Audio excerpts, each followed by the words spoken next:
Hello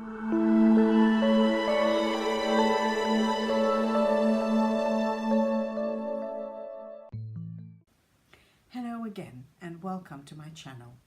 In my first video I discussed the difference between a low mood state and mild depression, and in this second video I will discuss moderate and severe depression. In the earlier videos I mentioned how you can feel sad, helpless and unmotivated if you are mildly depressed. Well, these feelings intensify with moderate depression.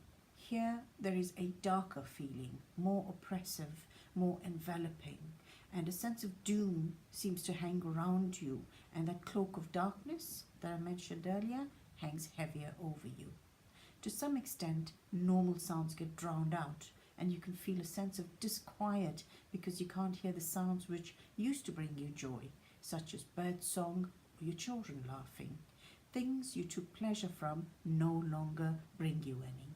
And this is where you start to question your value, your self-worth.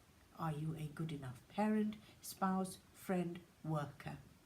Generally, your evaluation of yourself will be poor because it is biased and not in your favor. You will not evaluate yourself with any neutrality, and this is where your confidence and self-esteem can start to wane. So your answer to that question of whether you are a good parent, spouse, friend or worker will usually be a rather sad no. This poor evaluation and the sense of sadness which accompanies it will pervade all aspects of your life. So you won't recognize achievements, and even if you do, the meaning and joy from that recognition will disappear pretty quickly. So for example, if you completed a difficult project at work, it will not have the same positive impact on you as it would have if you weren't depressed. So we cannot and therefore do not appreciate ourselves when we are depressed. We also feel angry from time to time, quite often without knowing why. Sometimes that anger is directed inward at ourselves because we can't shake off the feelings we have, and we get frustrated with ourselves because of our own sense of helplessness. Many of my clients have reported that they feel useless and powerless.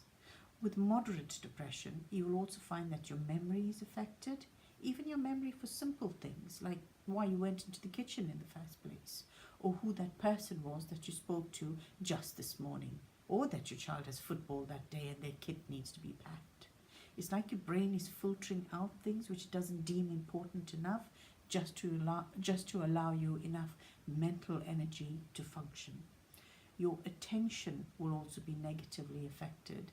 For instance, you may walk into the kitchen, put your hand on the tap and open it, meaning to fill the kettle, and then find yourself staring out the window before realizing that the tap is still running and you have no idea why.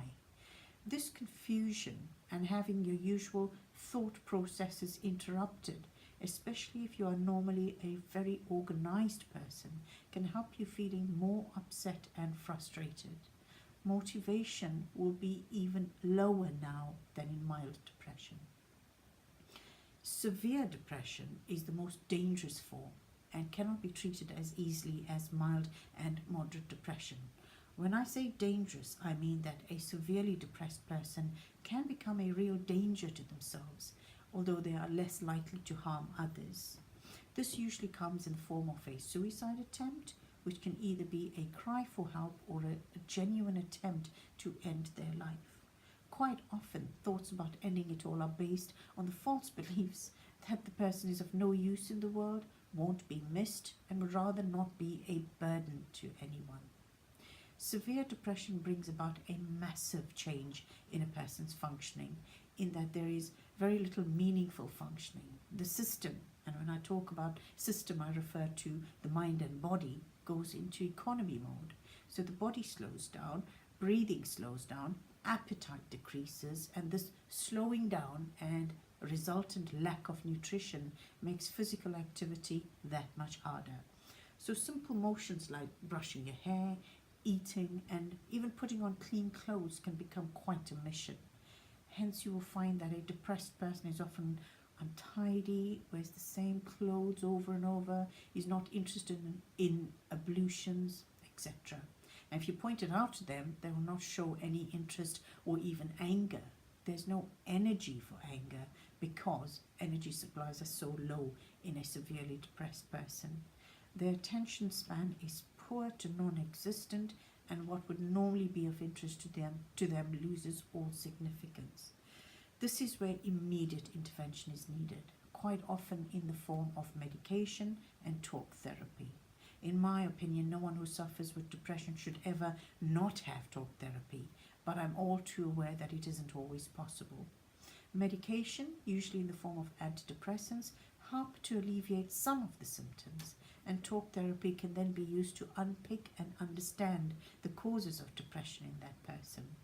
I am a committed advocate of talk therapy, but even I have to note that in some cases, medication is necessary as an initial form of treatment in order for that person to become more receptive to talk therapy. That's all for this video, folks. Look out for the next one in a couple of days. Please like and subscribe, as it enables me to create and post more videos. If you have any personal experiences or issues relating to depression and you would like to talk about or mention it, please do so in the comments section. I will try to read as many as possible. Until the next video, see you soon. Goodbye.